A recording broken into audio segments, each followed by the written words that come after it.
5 common mistakes many Scrum Masters make during their interview when they have been asked the question, can you tell me about your last project? We are going to discuss these 5 common mistakes when people are talking about the last project, which means the last contract they just completed or the last Scrum job they just completed.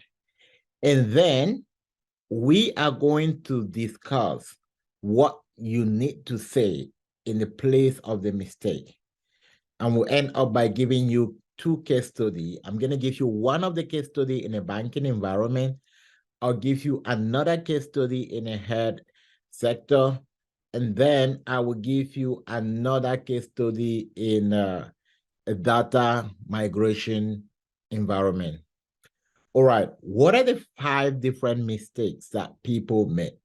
Number 1, trying to adapt their project to the job description.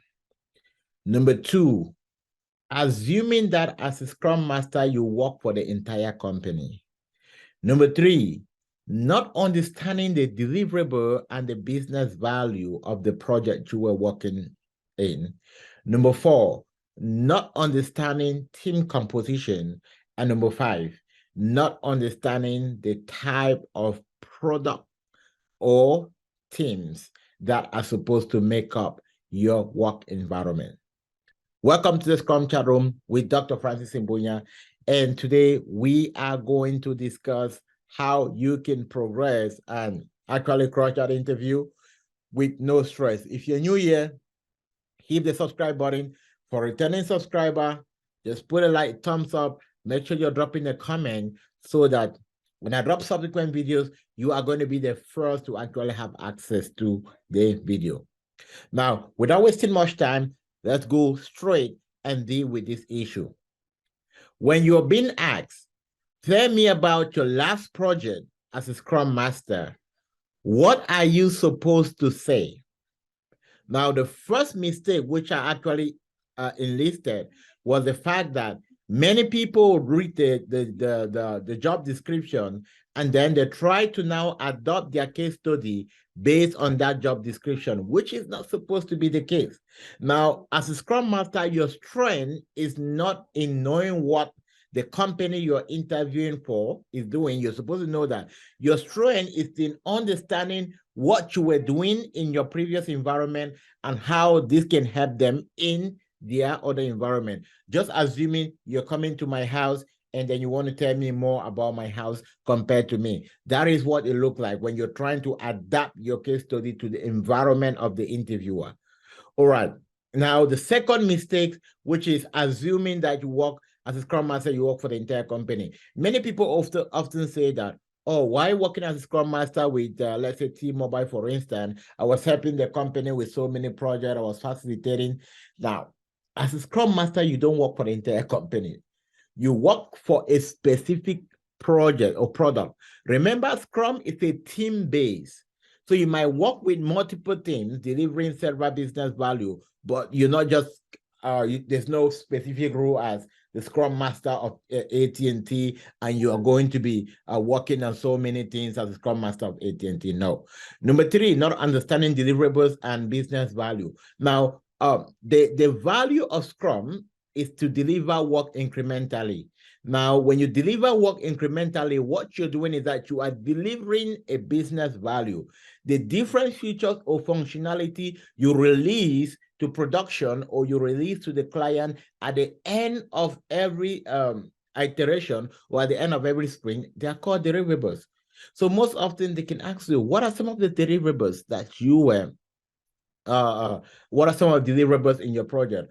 Or what is the business value? Now, when we come to the point where I will be giving examples of the case studies, I'm going to put all of this together. Number 4, not understanding the team composition. Now, you need to understand what is your team composition. If you say you have a team of 9 people, who are they make up of? Very important. And lastly, understanding the type of product team. If you're working on a mobile team, a data team is very important. Now, let's look at a case study and we'll look at how they're going to cut across all these 5 different dimensions that we have mentioned. Let's say you're working as a Scrum Master for West Fargo Bank. And now let's assume West Fargo Bank actually give out loans, right? But West Fargo Bank doesn't really have an automated system that could enable you to, that could enable an end-to-end process for someone who is willing to apply for a loan without actually talking to someone for validation or going to their site and doing verification. So most of what you do when you get to a point, you need to go on site, sign some paper, talk to someone, and then do ID verification.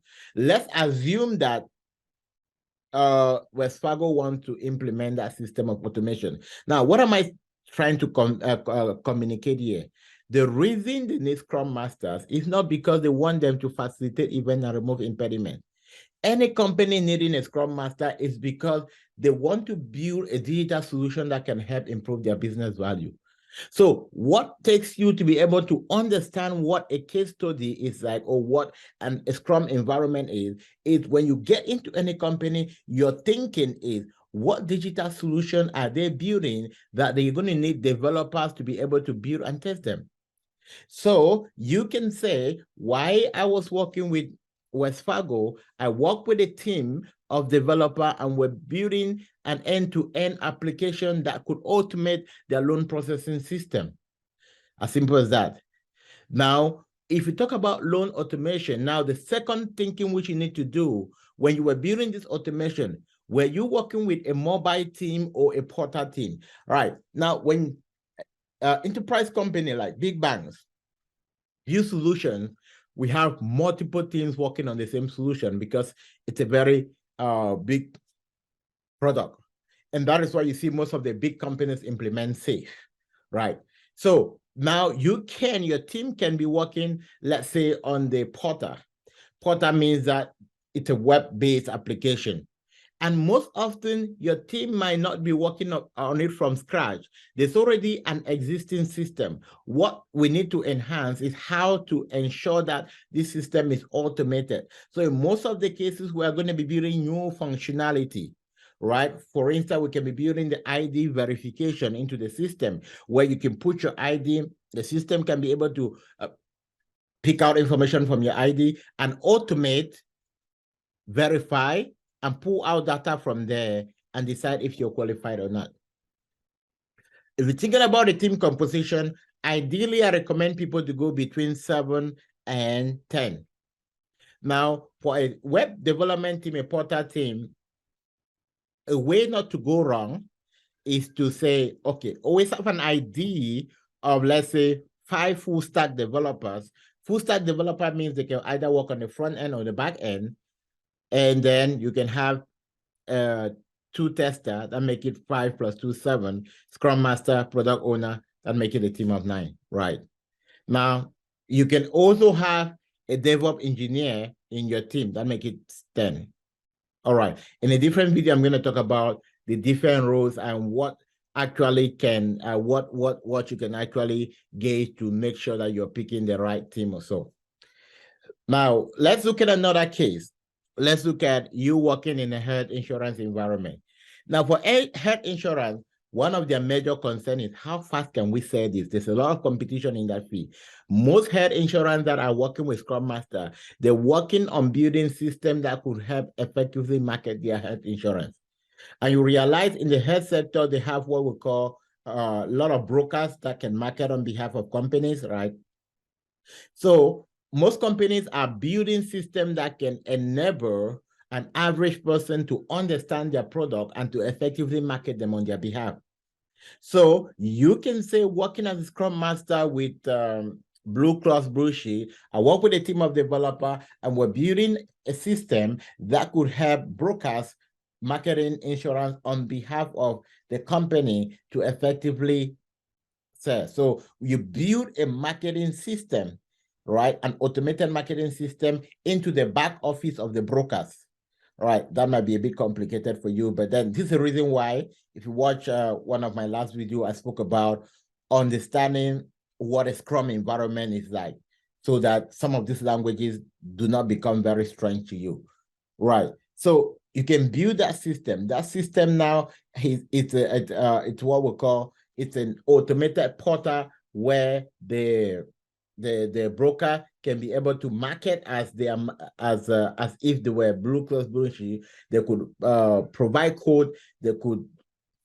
enroll people into the portal, and that really helped Blue Cross Blue Shield paid money people on commission. Just imagine you're working and you only pay people based on commission, not based on hourly rate.